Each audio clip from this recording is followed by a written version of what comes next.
Hi, everybody, and welcome to another edition of the Southern Pride Podcast, a production of the Arkansas Democrat Gazette.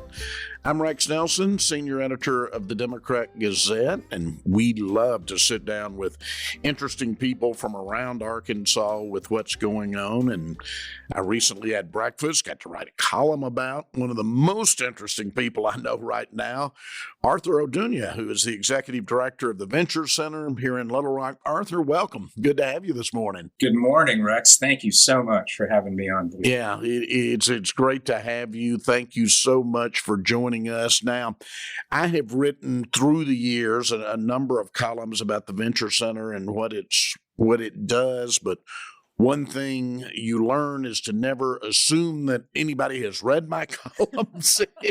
And so for those listening to this podcast who may not be familiar with what the Venture Center is, what it does, why don't you give us the short version, and that's how we'll start. So the Venture Center, it's a 10-year-old entrepreneurial support organization.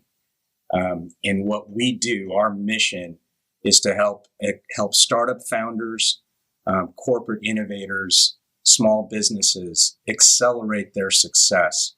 And we do that through our partnerships, our programs, and our focus on making sure that they can be successful in launching or growing.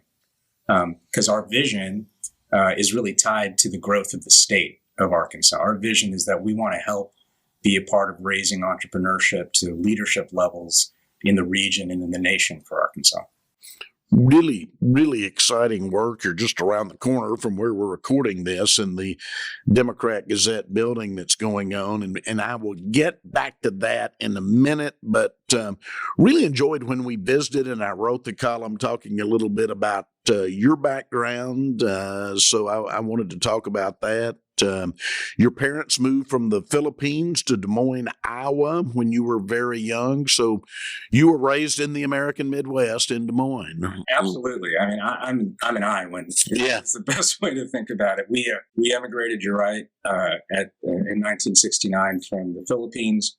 We went straight to Des Moines, Iowa. That's a long story in itself. But and my parents fully intended that we probably moved to a larger city where there was more of a Filipino or Asian community. But we fell in love with the people. We fell in love with the Midwest, with the central part of the United States, and it was a real privilege to be able to grow up there. Yeah, I have, as we tape this, we're preparing for the Iowa caucuses, and back in my political writing days, I had the chance to cover the caucuses, and I think I told you at breakfast, things aren't always what you envision. I had grown up, wanting to cover presidential campaigns, be one of the boys on the bus, and I pictured myself out trumping through the snow with candidates in these small towns and going to small town diners. And what I found out is that most of the coverage was done from the lobby bar of the Marriott Hotel in downtown Des Moines.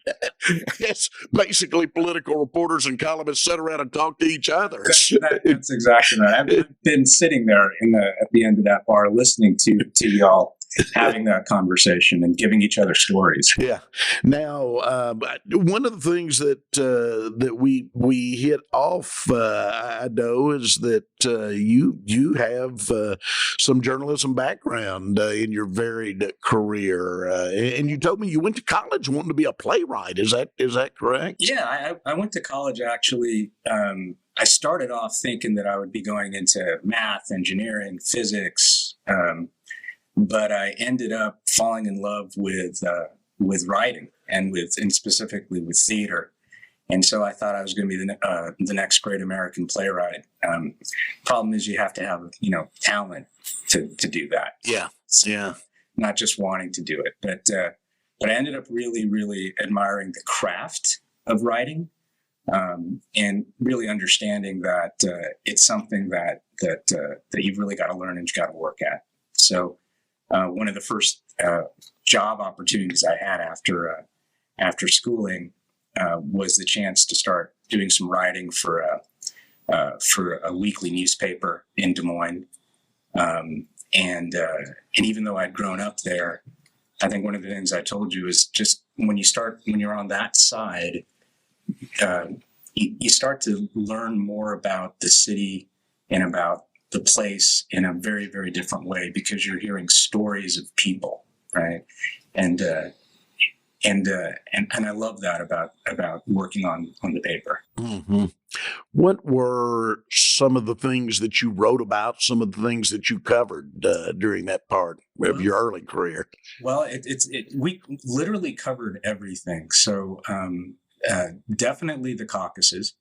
Definitely, Iowa at that point was very much a focal point every 4 years, Mm-hmm. right? But we also covered just the life cycle of a place, of a city. So we looked at local politics quite a bit. We looked at who was trying to improve the city from the business side. We had a sister business record publication that we would also do writing for. But the focus of the paper was really trying to tell the stories of the people and the companies and the initiatives there. So best way to think about it is we were really taking the pulse of Des Moines on a weekly basis. So and that's what made it really amazing. Absolutely. So from that, talk about how you got into the corporate sector, your long corporate career, tech being a part of that, which I think is a fascinating story. I mean, you've been all over the country. Yeah, well, I have to say that when I started off writing for the weekly newspaper. It's called the City View. It's owned and run by this amazing businesswoman, Connie Weimer, in Des Moines. And it was literally one of the most important and probably the most enjoyable job that I've ever had. But I actually did a pivot. To your point, there was a relatively small software company in Des Moines, and we're talking about the late '80s, early '90s, called Microware Systems. And some of the guys there, it was a very small software company. Some of the guys I'd known since childhood. They read the paper. I got to know them. They were on the verge of really starting to grow their company. Mm-hmm. And what they did is something called, and this is kind of wonky, it's called real-time embedded operating systems. And the best way to think about it is you've got things like operating systems that will run computers and laptops and big mainframes back then. But other devices that needed intelligence, like a traffic control system or your television set, they also need a kind of an operating system. So that's what Microware was doing. And they were still pretty small back then, but they knew they were going to grow. And they decided they needed some help with someone, frankly, who could also look at not just telling stories or communicating, but trying to understand what they did, right, and helping to grow the company. And they were absolutely insane for bringing me on board.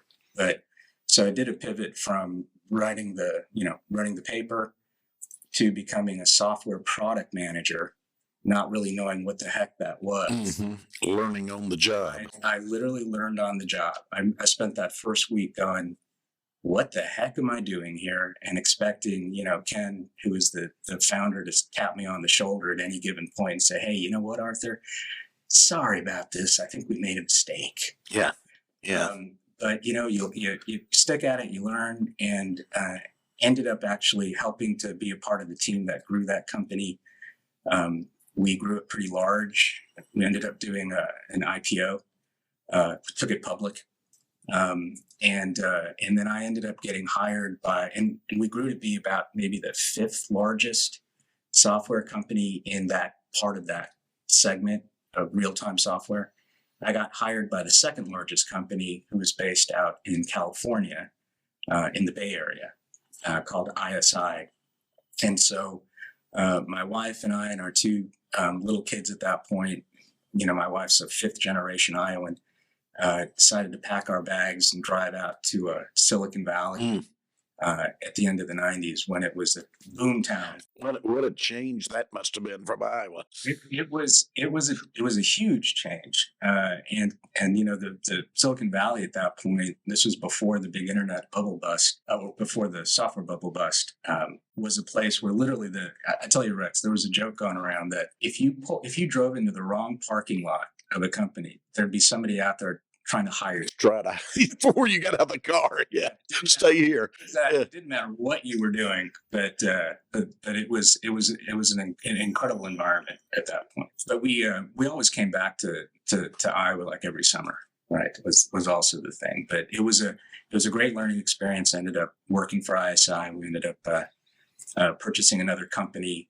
We did a spinoff that I helped run product and marketing for. We merged with the largest company in embedded software. All of that now, by the way, is part of Intel. Okay.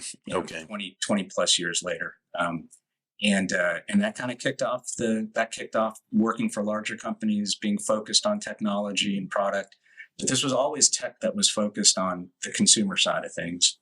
And that led to getting hired by a much larger company, still based in California, and then an international company, Vivendi Universal, and that led to a whole bunch of this journey for the last 20 years. That's led here. I was going to say it has been a journey. You were on the West Coast, Silicon Valley. You end up on the East Coast, and somewhere along the line, and we'll shorten this a little bit, but it's fascinating to me. You run into a guy, a longtime Little Rock resident, somebody I know well, Jeff Fox, and talk about that connection and how that eventually got you to Little Rock. Sure. No, I'd love to do that. So you're right. I ended up going out to the East Coast. I helped run product and tech for a cable company called Bright House Networks. Then I helped become the chief innovation officer for ADT, which is down in Florida. And then I was hired away to be the chief innovation officer for Avis Budget Group in New Jersey. And literally that first month, there was a board meeting at Avis Budget. And Avis, at that point and today, fantastic company, third largest managed fleet in the world, 180 countries. I walk into the we try harder. I'm showing my age with that old advertising campaign. Yeah, that's a great brand and a great campaign. But I walk in, and that's where I meet Jeff Fox. He was on the board of Avis, and my first impression was a very polite, very very polite, very soft spoken, asked the hardest freaking questions of anybody. The sign of a good board member. Yeah. My goodness. And it was strange because I was trying to pin him down in my head because he asked financial questions that showed an incredible acumen, almost to like, wow, this guy must have been a banker or something at some point. And then he asked operational questions that reflected the fact that he was the CEO of a really large public company. And he did it in a way that was really polite, right? I think that's the background, the Southern background. And he did it all with a smile, but you were still sweating up a storm because if you didn't know your stuff, you didn't know your stuff. And by the way, I found out over the next 5 years because I was there for every board meeting that he remembered everything, right? And it happened to me, but also to my other colleagues in the C-suite, right? That towards the middle of a board meeting, Jeff would casually say to our CEO, hey, Larry, I recall about 2 years ago, you said that we were going to hit this number in this particular sector because of X, Y, and Z, right? And Larry would be like, oh my gosh, how the heck did he remember that? But that's the thing. And so I got to know Jeff there. My job at Avis was working for Larry, the CEO, especially on new products, new technology, new markets. And on some of the projects, Jeff was the board member who was appointed to provide input and guidance just because of his background and his experience. So not just the regular sort of quarterly board meetings, but on a couple of big projects, I got a chance to actually get his input, understand a little bit more of who he was, because we actually worked on something. And then at the end of 2020, we survived the pandemic. It was a terrible time, but a great team, and we were able to get through it. And I think, as I told you, Rex, at breakfast, I was burnt to a crisp. Mm-hmm. So decided to retire from Avis Budget amicably. Love that company, but I was fortunate enough to be able in a position to take a step back and say, okay, what do I want to do now? How do I give back? I'm still pretty young as far as far as I think. And I knew that what I wanted to do was two things in particular. One was I really wanted to focus now somehow on early stage entrepreneurial companies. All right, because I've been doing a lot of work, even when I was deep in corporate. Mm-hmm. Part of my job was to work with early stage companies, either invest in them or license them or buy them in some cases. And the second thing I knew I wanted to do was, even though, loved living on the East Coast, I wanted to get back to the center of the center third of the country. Wanted to get back here. And Hillary and I both were like, this is the right time to do it. Our kids are grown. And I was starting to think about, okay, do I learn more about investing into early stage? Do I want to actually jump back in and help start an early stage company? Do I want to work with an accelerator or an incubator of some kind? And so what I did is I actually started trying out all three. Right? Really fortunate about that. And literally, as I was starting to do that at the beginning of 21, I got a call out of the blue from Jeff. And Jeff had just successfully exited his last big CEO gig, right, at Endurance Global. And he was back focused on Arkansas. He was back, as he told me, looking at his company, Circumference Group, which is a multidisciplinary, multi-platform investment management company. And he called me because he said, listen, Arthur, I'm starting to look at early stage. I'm starting to look at early stage, especially here in Arkansas and in the central part of the states, and thinking, what can we do to help, right? Not just invest, but what can we do to kind of raise the level of things here? And he said, let's have a conversation about that. And so one thing led to another, and I started working with him and with the team at Circumference Group, looking at early stage, looking at how we could invest and also help support companies. Got to know Little Rock. I'd never been to Little Rock before until then.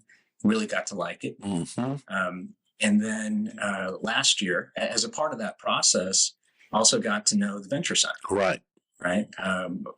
Heard about what they were doing. One of my Circumference Group colleagues, John Haley, is on the board of the Venture Center. Got to meet some of the companies that went through their accelerators, got to meet the team there, spent time down at Tech Park. And then last year, they were looking for a new executive director. And we were thinking about, how do we as Circumference Group, continue to expand and broaden our partnership and our look in early stage.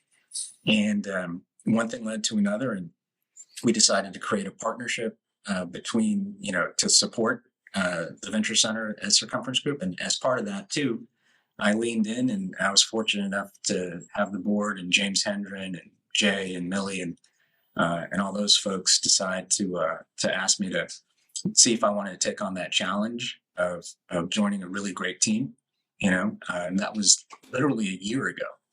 I started in middle of January as full-time as exec director, and now I've really, in a sense, come full circle.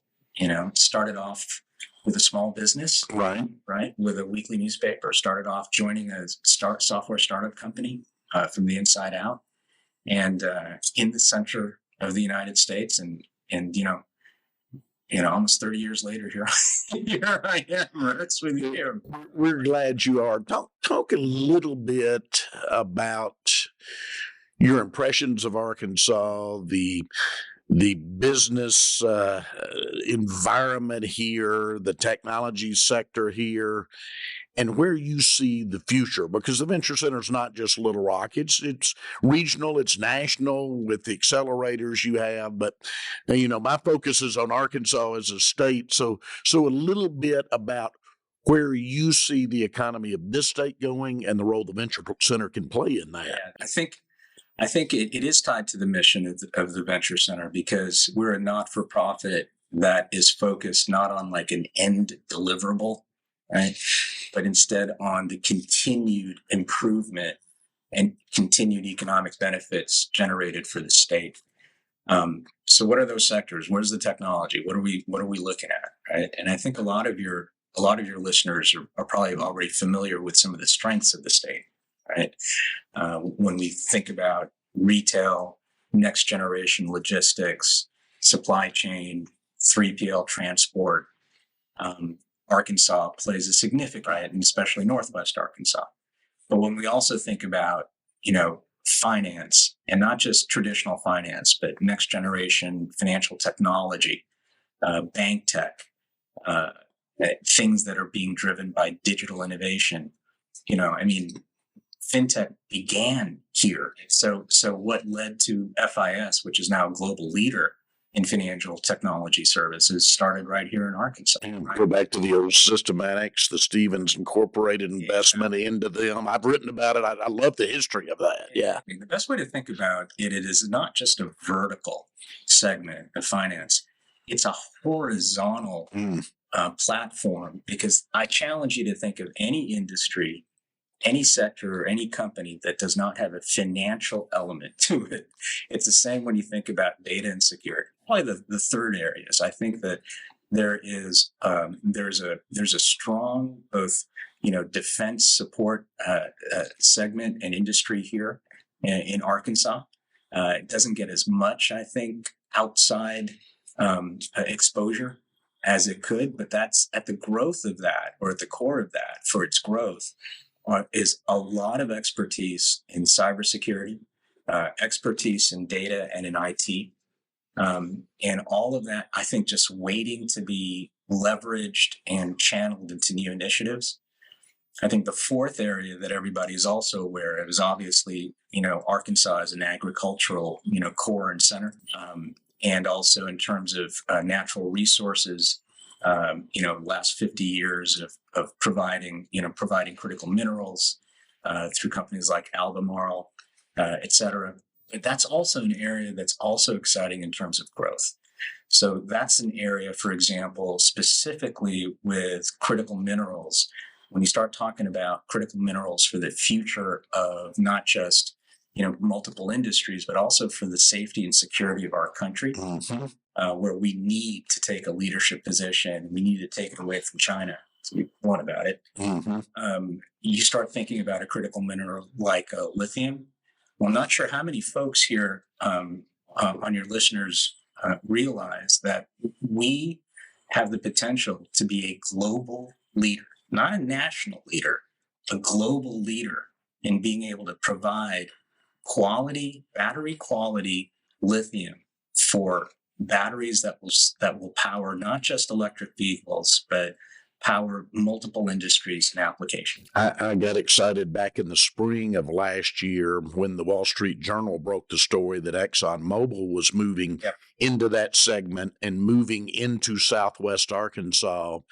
And there was a quote in that story that I've used in columns since, because people need to know, where one energy industry executive called Southwest Arkansas the Permian Basin of lithium. That's pretty exciting for our state. That quote's the one that really caught my attention. If we have the Permian Basin of lithium right here in Arkansas. You nailed it. And our equivalent of the Permian Basin is the Smackover Formation that is there in Southwest Arkansas. And for your listeners, think of it as a huge underground reservoir, basically brine. Salt water, right? Which we considered a byproduct for 100 years of the oil and gas industry, and most of it just injected back into the ground. And for almost 4-5 decades, Arkansas has actually been is a leader. Right, what Albemarle's doing with bromine and others there, yeah. Exactly. But what the real story that you and your colleagues have been writing about is the fact that a company called Standard Lithium, working with some of the larger companies already in place, like Albemarle, for the last 3 years, had quietly been testing out not just the quality of the potential lithium that was in our Smackover Formation brine, but also a new way of extracting that lithium. Today, lithium, which is a critical component, not the only, but a critical component in lithium ion batteries, is extracted and mined in two ways. And it's heavily, a lot of it is in South America. Mm-hmm. One way traditional is old, hard mining, hard rock mining, which is not incredibly great for Right. the environment. The second, which is really big down in South America, is where brine is extracted. They create huge evaporation ponds, right? And then they let it evaporate, then they collect the residue, and then that's extracted. That takes a lot of time. It's also not incredibly great for the environment. And it's subject to making sure you don't get too much rain. The third now, because of new technology, is new lithium extraction technology, where the brine can be brought up from the ground, use new technology to extract the lithium out, right, much more efficiently, right, without using ponds, without having to damage the environment, and then that the leftover water then is brought back down into the ground. And what you end up doing is creating a much more efficient, more economic, right, and much more rapid way of extracting and getting it ready lithium to be refined. What does that mean for us, right? I think what it means for us on the Arkansas side is not just being one end of the supply chain, but I think it's the beginning of, can we actually bring other elements of that full battery supply chain into Arkansas, right? So that the extraction of it, the refining of it, but then all the different types of companies, all the different types of processes, leading all the way to having automotive OEMs and battery manufacturers having their That was exactly where I was going. I was going to ask you, and I try to be optimistic about my native state, but something tells me if we're the Permian Basin of lithium in southwest Arkansas, if, as you know, Mississippi County in northeast Arkansas is about to become the leading steel producing county in America once U.S. Steel's new plant comes online there. In between, it seems like fertile ground for EV battery plants and EV assembly plants to me, because we had steel and lithium both here in the state. That's exactly right. And the other element that makes us, uniquely and strongly positioned is transport. Right. So refining, and why would companies want to add other elements of that battery supply chain, end to end here? It's because of our ability to transport what is manufactured or brought here as well quickly and efficiently to the rest of the country and also globally. So I look at the work that's being done that's incredibly impressive with the Port of Little Rock, right? And, what is that, 4,000 plus acres? And our ability, and that was also one of the things that has brought companies like Exxon and others into the state is our ability to transport as well. And so I'm not talking just about our traditional forms of transport. I can see us leading the testing and the deployment of next generation types of transportation and deployment and supply chain. So multimodal logistics, right, is something that is another area that now pulls all of that together, Rex, just like you're talking about. So it's one thing to extract it, build it, refine it, put it into different systems, right? And then transport it effectively and efficiently in different ways, right? Out of Arkansas and to the rest of the world. And not directly related, but another trend we've seen, and it is related, because when you said logistics, I think of the explosion here in central Arkansas in recent years of logistics and distribution is Amazon very quietly, because that company moves kind of quietly, came in here while we were all worried about the pandemic and now has about 5,000 employees as they make Central Arkansas a regional hub. So now we see, the Home Depots, the Tractor Supplies, the Dollar General, all building massive warehouse facilities in Central Arkansas now. Yeah, exactly. I think that places us, to your point, at the nexus of being we're next generation manufacturing, supply, IT, and transport can all come together. What I would love your listeners to know about is there is a lithium innovation summit. We at the Venture Center are helping to support. Hugh McDonald, our Commerce Secretary, is doing a great job, is helping to drive that. There's a lot of private support there, Standard Lithium and Exxon and some others. It's going to be held here in Little Rock, February 15th and 16th. And it is open to folks to attend.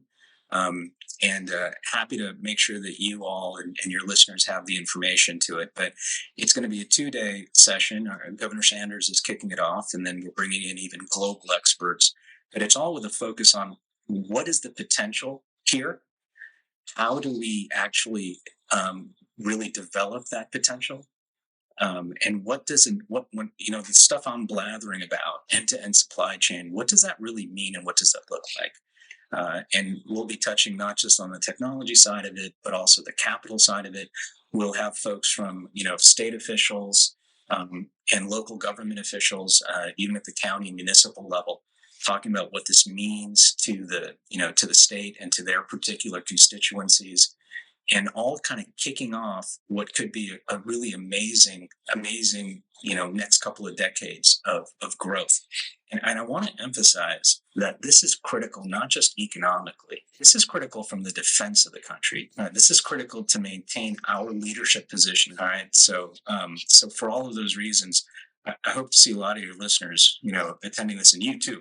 You've got an invite from us. Wonderful. Well, thank you very much. I could talk about this stuff all day, but I knew it would go fast. We're out of time, Arthur. So let me give you an invitation. I want to get you back after that conference, and then let's spend the whole 30 minutes on it. Thank you so much. Arthur Orduña, he is the executive director of the Venture Center here in Little Rock.